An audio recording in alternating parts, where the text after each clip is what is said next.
Eu vou ler Tiago capítulo 5, versículos 7 e 8.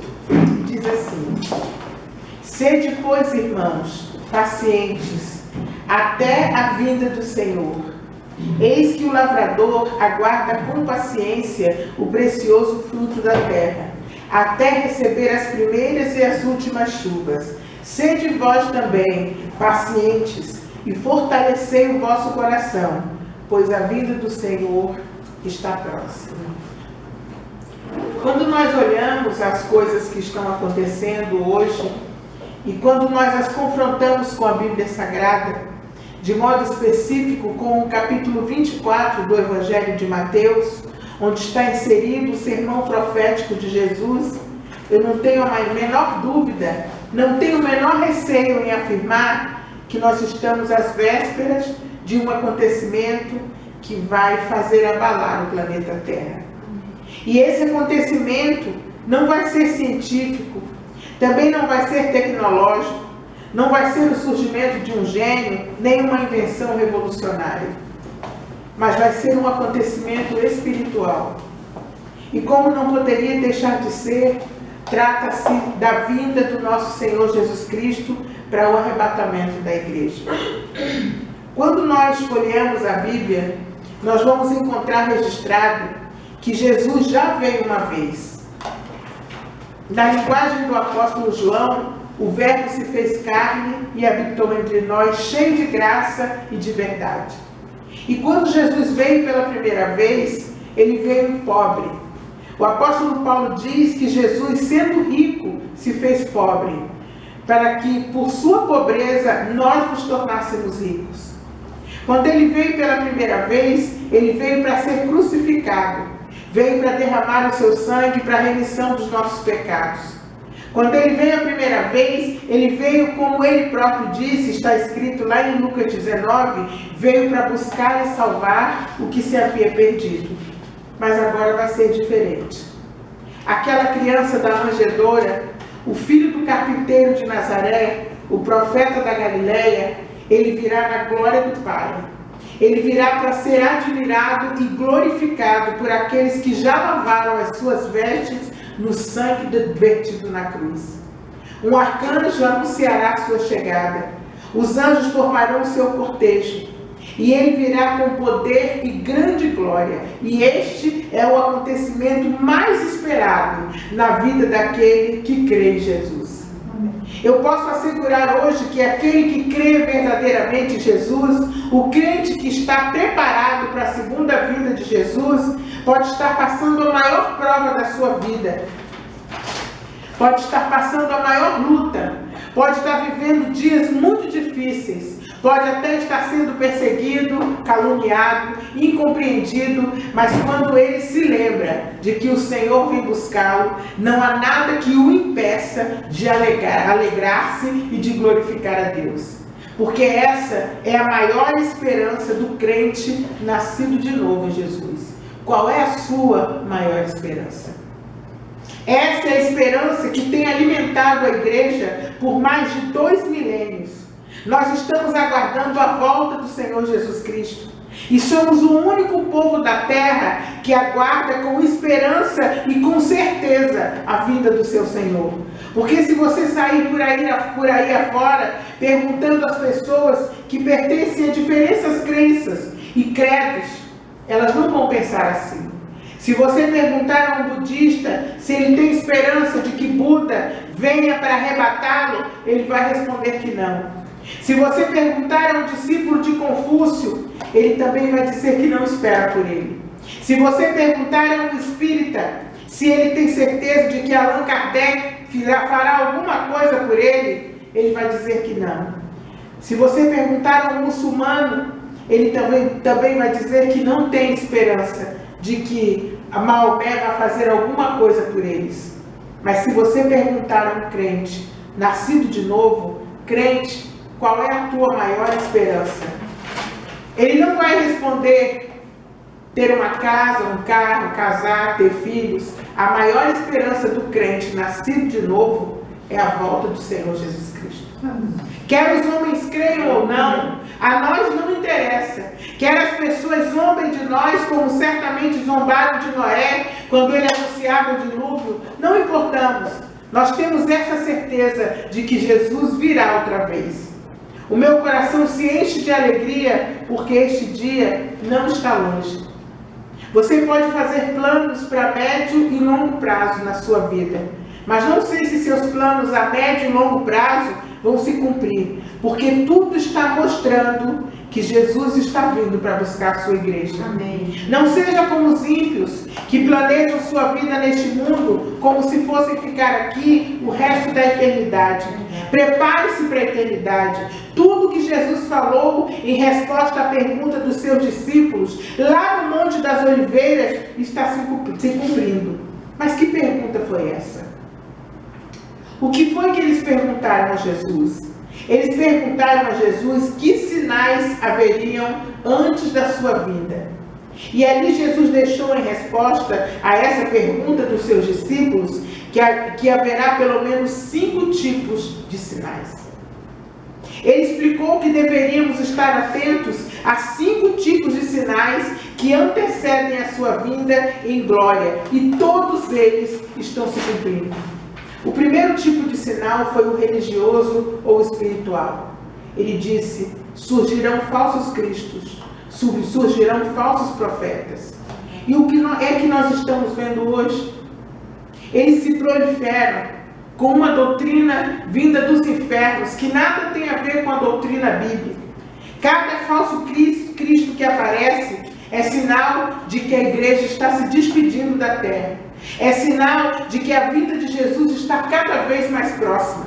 Há um falso Cristo que anda com uma coroa na cabeça, mas a coroa do Cristo autêntico, do Cristo verdadeiro, era uma coroa de espinhos. E é muito fácil ver se esse tal de Henri Cristo é um falso Cristo. Se nós olharmos para as mãos deles, nós veremos que nelas não estarão as marcas da cruz. Ele não tem as marcas porque só o verdadeiro Cristo tem as mãos furadas, porque só Ele foi traspassado, só Ele foi moído por nossas iniquidades e ninguém mais. Cada vez que você vir ou ouvir falar em falsos cristos, é um sinal de que Jesus está voltando. E os falsos profetas que proliferam a cada instante, aqueles que exploram a fé alheia, muitas vezes são aproveitadores da fé dos outros, fracassados profissionalmente, não se prepararam para enfrentar a vida. São pessoas que querem dinheiro e riquezas. Reúnem um grupo de pessoas e começam a explorar essas pessoas e a dizer que Deus está presente e que milagres estão acontecendo. Muitos se deixam levar por esse tipo de gente. Mas os falsos profetas tinham que aparecer. Naquela época, Pedro já escreveu que sempre existiram falsos mestres, mas nos últimos tempos o número deles aumentará cada vez mais. E isto é o cumprimento do sinal religioso, espiritual deixado por Jesus Cristo. Se possível, eles enganariam até os escolhidos. O segundo tipo de sinal que Jesus deixou foi o sinal político. Jesus disse: e ouvireis guerras e rumores de guerras. Levantar-se-á nação contra nação, reino contra reino. Você liga a televisão, o rádio, e é o que nós vemos.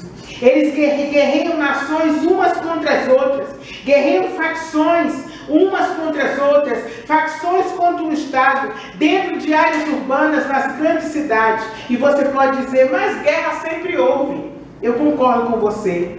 A primeira guerra foi a de Caim contra Abel. Quando Caim matou Abel, a partir daquele dia até hoje, o homem tem guerreado contra o seu semelhante.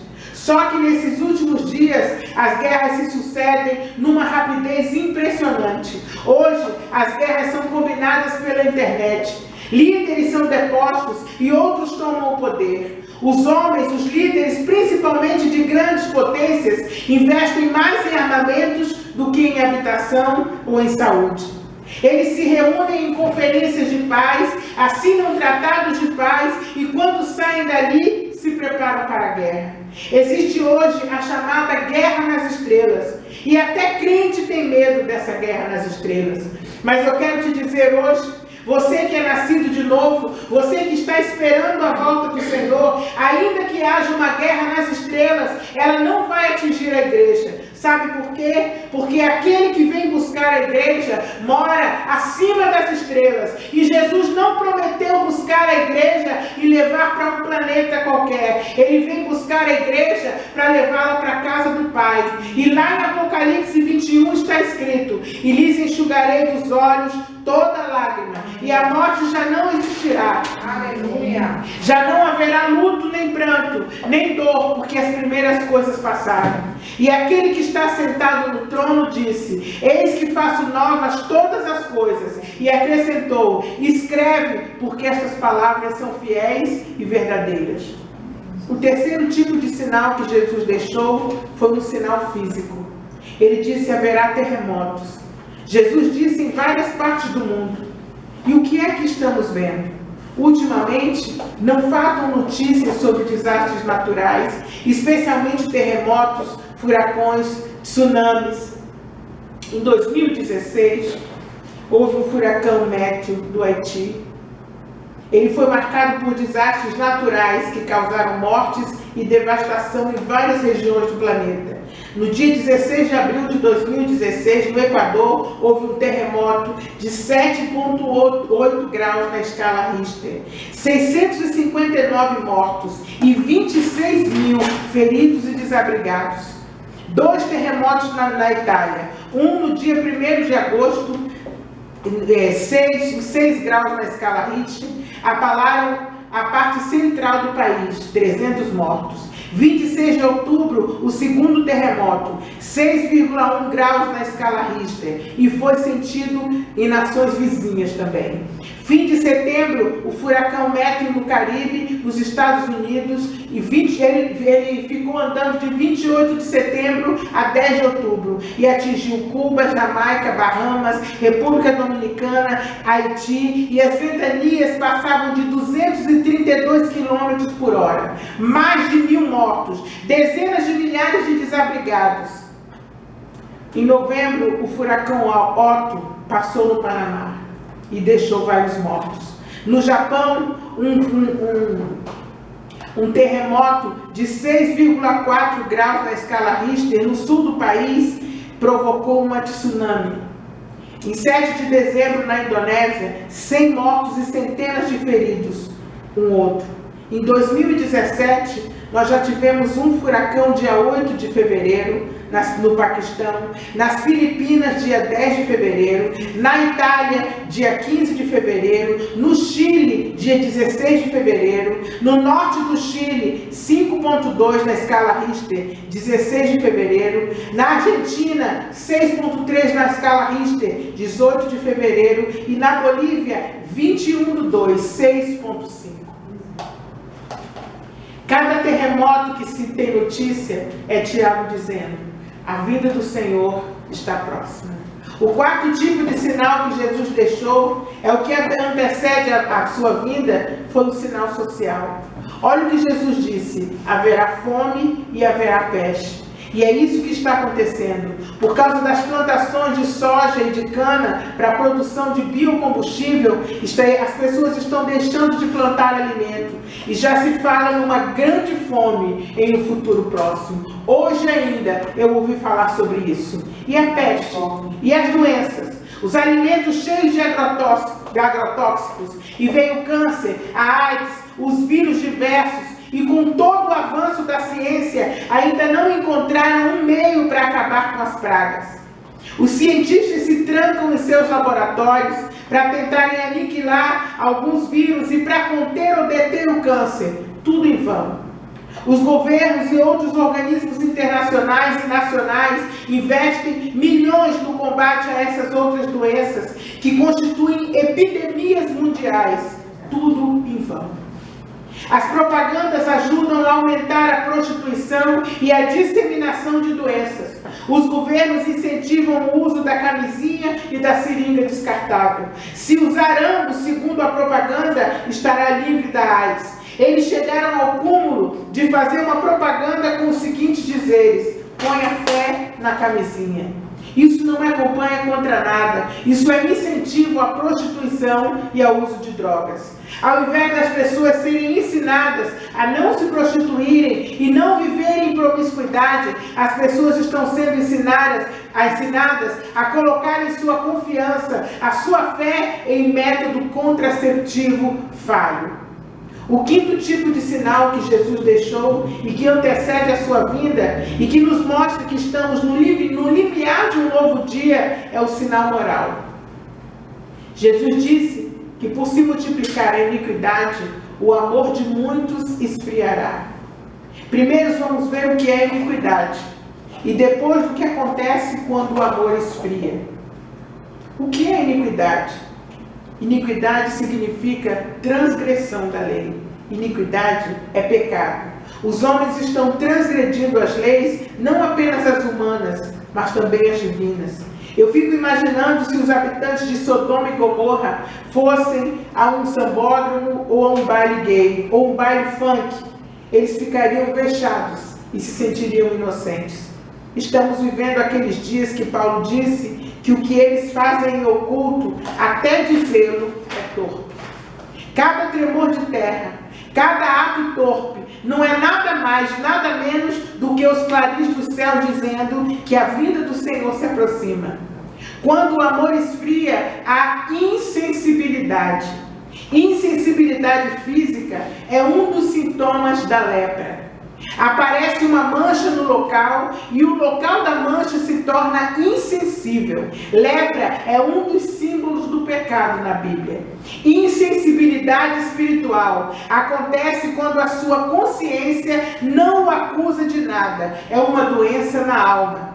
Vive na apostasia quem se mistura. Deus sempre fez questão de ter um povo separado. Em Tito 2,14 está escrito que Cristo se deu por nós, a fim de remir-nos de toda iniquidade e purificar para si mesmo um povo exclusivamente seu.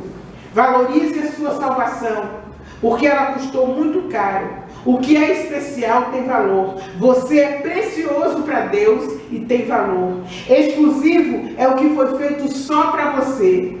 Deus não tem interesse em dividir nem a mim nem a você com o mundo. Portanto, assuma a sua cidadania. O nosso Deus não aceita metade. O corpo de Cristo não tem deficiência. Ele não quer metade, ele quer tudo. Ele vem buscar quem está todo salvo. Ele não admite mistura. E o que precisamos cuidar é com os espíritos de engano. Quando uma pessoa tem uma parte do corpo que não é mais irrigada pelo sangue, essa parte do corpo começa a morrer e tem que ser amputada, retirada do corpo para que a pessoa continue a viver. Ninguém pode ficar carregando uma parte morta do corpo. Tem que ser amputada para não prejudicar o restante do corpo. Assim também acontece na vida espiritual. Quando o sangue de Jesus não atinge, não irriga mais a vida de uma pessoa, a pessoa, em princípio, tem que ser amputada do corpo de Cristo. Mas pela misericórdia dele, se a pessoa desejar, ela pode ser tratada por Deus para que o sangue de Jesus volte a irrigar naquele lugar. Mas se ela não quiser, é como Jesus disse: se o sal não salgar, não presta para nada, só para ser lançado fora. Temos que nos conscientizar de que estamos no mundo, mas não somos desse mundo, porque não vamos ficar aqui por toda a eternidade. Jesus disse para investirmos, para juntarmos tesouros nos céus, porque é lá que passaremos a eternidade, e não aqui na terra. Não podemos viver como os ímpios vivem. Eles só pensam e só investem nessa vida.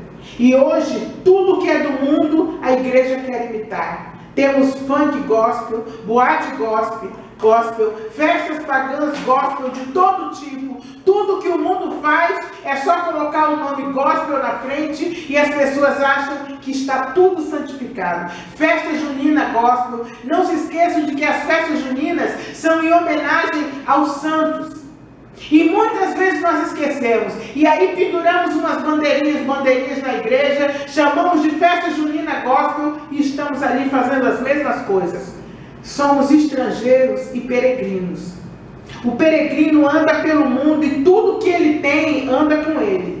Ele carrega com ele tudo que ele tem. O que você tem anda com você. O que o Senhor te deu, quando você nasceu no reino espiritual, Ele te registrou e você tem o nome escrito no livro da vida. Você tem a vida eterna, o Espírito Santo e a palavra. Tudo que você tem é o que Deus te deu. Mas aí você pode perguntar, mas e o meu trabalho, meus bens, minha casa, meu carro? Não é teu. Você é apenas o administrador. O que é seu é aquilo que você pode levar. Quando Ele nos chamar, as nossas obras vão nos acompanhar. Não os nossos títulos de doutor ou de mestre, nem os nossos empregos, nem os nossos salários, nem os imóveis, nem carro, nem roupa, nem sapato, nem bolsa, nem joia, nada disso. Se o Senhor te chamar hoje, você vai com o que Ele te deu, vestidos brancos. Como estrangeiros e peregrinos, nós não temos aqui nesse mundo uma cidade permanente. A nossa cidade está no céu. Quando vemos um estrangeiro aqui no Brasil, nós conhecemos porque a maneira dele se portar e a maneira de falar são diferentes. É por isso que o mundo não entende a nossa linguagem. Quem tem a consciência cauterizada, que é morta, não filtra nada. Essas pessoas absorvem palavras fora da Bíblia. Há ministérios que incluem adoração a anjos, amuletos, quando a palavra de Deus diz que não devemos adorar nem prestar culto a nada que exista embaixo da terra ou em cima nos céus.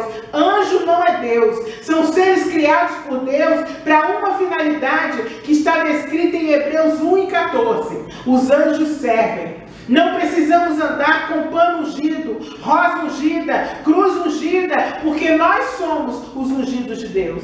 Não podemos nos deixar enganar. Há ministérios completamente desvirtuados, completamente antibíblicos. Isso é doutrina de demônios. Os muçulmanos dizem que o Alcorão foi entregue a Maomé por um anjo, o anjo Gabriel. Em Efésios 4 está escrito que não podemos ser como meninos inconstantes. Temos que ter raiz, maturidade, para não sermos levados por qualquer vento de doutrina. Ali está nascendo dente de ouro, ali está curando isso, ali está fazendo aquilo, ali está aumentando aquilo. Por qualquer movimento, para não enfraquecermos diante de qualquer problema. A Bíblia nos chama de mais do que vencedores. Um vencedor não anda de um lado para o outro, levado por qualquer vento de doutrina. Ele sabe aonde vai e sabe o que é importante na sua vida. Ele não se distrai com aquilo que é vão. No Canadá, um homem saiu com um movimento chamado Unção do Riso. E essa unção do riso chegou aqui no Brasil. E lá as pessoas faziam as suas necessidades fisiológicas no chão, ou então levantando a perna como um cão. Há muito engano na terra. O que as pessoas não sabiam é que largavam o gás do riso chamado óxido nitroso no ar-condicionado das igrejas. Se você estivesse lá, você também riria. Outros levam as pessoas a comer grama e muitos outros absurdos. Em Atos 17:11 está escrito que os crentes de Bereia eram mais sábios do que os outros, porque eles escutavam o que as pessoas diziam e iam examinar nas escrituras para ver se estava de acordo com o que estava escrito. Não engula tudo o que dizem por aí. Examine as escrituras. Não acredite em fim do mundo com data marcada, porque todos os que marcaram data para o fim do mundo foram envergonhados. Deus não quis que o ser humano soubesse quando será a volta de Jesus, e muito menos quando o mundo, tal como existe hoje, será transformado. Jesus disse que nem os anjos sabem, só o Pai. Como poderia algum ser mortal saber?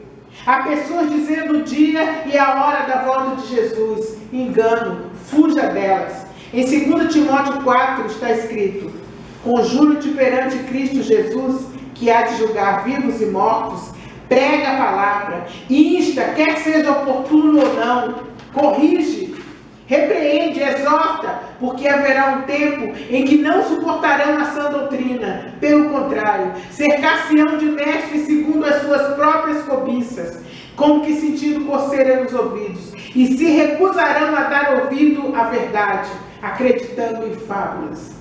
Isso é o retrato da apostasia. Esse é o retrato dos dias de hoje. Quem não conhece a palavra anda atrás de fábulas. Certo orador, que é conhecido como pregador famoso, falou durante 50 minutos e nem sequer abriu ou citou um só versículo da Bíblia. Isso é sinal de apostasia. Já existe no meio evangélico quem utilize a hipnose na igreja. E o povo pula como pipoca. Quando termina a reunião, a pessoa está muito cansada. E se você perguntar a ela qual foi a mensagem, ninguém sabe. A pessoa diz, eu sei que foi muito poder. Quem não se alimenta da palavra, come tudo como bom. A palavra verdadeira é pasto verdejante. Fora dela é capim de beira de estrada. Pasto verde dá trabalho para cultivar. Pasto verde tem que ser regado com água e plantado junto a um ribeiro de águas. Tem que descer para achar. Ninguém acha pasto verdejante na frente da televisão vendo novela que procura inculcar valores duvidosos ou filmes pornográficos. Quando uma pessoa esfria na fé, ela perde o interesse em ler a Bíblia, dá sono. A pessoa tem muita dificuldade também em orar. São 4 os evangelhos: Mateus, Marcos, Lucas e João. O 5º evangelho é a minha e a sua vida. Deixe o mundo olhar para você e ver a graça de Deus, a unção de Deus. Quem está em Cristo é diferente. É diferente no falar e nas atitudes. Não podemos viver nessa mistura. Temos que fazer a diferença. As propagandas dos bens e serviços oferecem sempre os seus produtos dizendo, o nosso produto tem um diferencial, ou seja, é diferente dos demais. Não podemos nos conformar ou tomar a forma do mundo. Temos que ser diferentes. Outro sintoma da apostasia é o fato de que em muitas igrejas não se fala mais da volta de Jesus. Essa é a nossa esperança. Antes as igrejas enfatizavam a promessa de que Jesus virá em breve. As músicas falavam disso. Breve virá, breve Jesus voltará. Maranata, vem Senhor Jesus. Nas casas dos crentes não há mais nenhum sinal de que é uma casa de um crente. Principalmente, não por algum objeto, mas por uma coisa específica. Não há paz naquela casa. Tem gente que tem 10 Bíblias em casa, na estante do carro, mas não lê. O apóstolo Pedro descreveu esses tempos em que vivemos com muita clareza. Está lá em 2 Pedro e diz assim: assim como no meio do povo surgiram falsos profetas, assim também haverá entre vós falsos mestres, que introduzirão dissimuladamente heresias destruidoras, até o ponto de renegarem o soberano Senhor que os resgatou, trazendo sobre si mesmos repentina destruição. Muitos seguirão essas práticas, e por causa deles será infamado o caminho da verdade, e também movidos por avareza. Prestem atenção. Farão comércio de vós, com palavras fictícias. Para eles o juízo lavrado a longo tempo não tarda, e a sua destruição não dorme. Especialmente aqueles que, seguindo a carne, andam em imundas paixões, menosprezam qualquer governo, são atrevidos, arrogantes, não temem difamar autoridades superiores. São brutos, irracionais, falam mal daquilo que não sabem. Têm os olhos cheios de adultério, são insaciáveis, engodando almas que são inconstantes, tendo o coração exercitado na avareza. São filhos malditos. Eles acham que o povo precisa ouvir que Deus vai dar muitas coisas a eles. Mas Ele vai voltar a qualquer momento. E eu estou esperando por Ele. E você? Não vale a pena se misturar. O que precisamos é de azeite em nossas feridas. Só vai subir quem está perdoado pelo Pai. Vivemos o tempo da igreja de Laodiceia, de Apocalipse 3,15, do crente morno. Porque o frio já está morto. Todo morto é frio. É mais fácil o morto ouvir a palavra e levantar-se do que o morno. O quente tem vida, o quente se move. O morno é aquele que está dentro da igreja e não se move. Qual é a sua prioridade hoje aqui? Qual é a sua prioridade de vida? É receber coisas de Deus? Tem gente que diz, eu vim buscar. Leva primeiro, oferece a Deus e Ele te dá. A Bíblia diz que primeiro dá e ser-vos-á dado. Morno, a palavra de Deus diz, vomitar-te-ei. Quando nos alimentamos, o alimento é digerido. E ele passa a fazer parte do corpo. E aquilo que comemos, quando não é digerido, nos faz mal. Não é absorvido pelo nosso organismo. Então ele não faz parte do nosso corpo. Portanto, ele tem que ser expelido, jogado para fora, vomitado, rejeitado, devolvido. Agora ouça, diante dessa realidade, não é hora de brincar de religião, é hora de definição. Jesus disse, então se verá o Filho do Homem, vindo sobre as nuvens com poder e grande glória. E ele enviará os seus anjos com grande barulho de trombeta, dos 4 ventos, de uma a outra extremidade dos céus. Hoje, eu vim aqui como profeta de Deus, para dizer a cada um de vocês e a mim mesmo, vamos acertar nossas vidas. Estejamos cingidos com os nossos lombos e acesas as nossas candeias, porque a trombeta vai soar. O maior enganador não é aquele que engana os outros, é aquele que engana a si mesmo. Jesus vem e nós queremos subir, mas se eu e você não estivermos preparados, não subiremos. Vamos orar para que eu e você possamos nos preparar a partir de hoje. Peça ao Senhor que te ajude, que me ajude. Se você não está firme na fé, se você tem andado por outros caminhos, ou ainda se você se sente fraco, vamos orar. Vamos acertar nossas vidas com Deus. Jesus virá. Não vamos querer ficar para a grande tribulação. Vamos esperar nele. Maranata, ora vem, Senhor Jesus. Jesus querido, muito obrigada por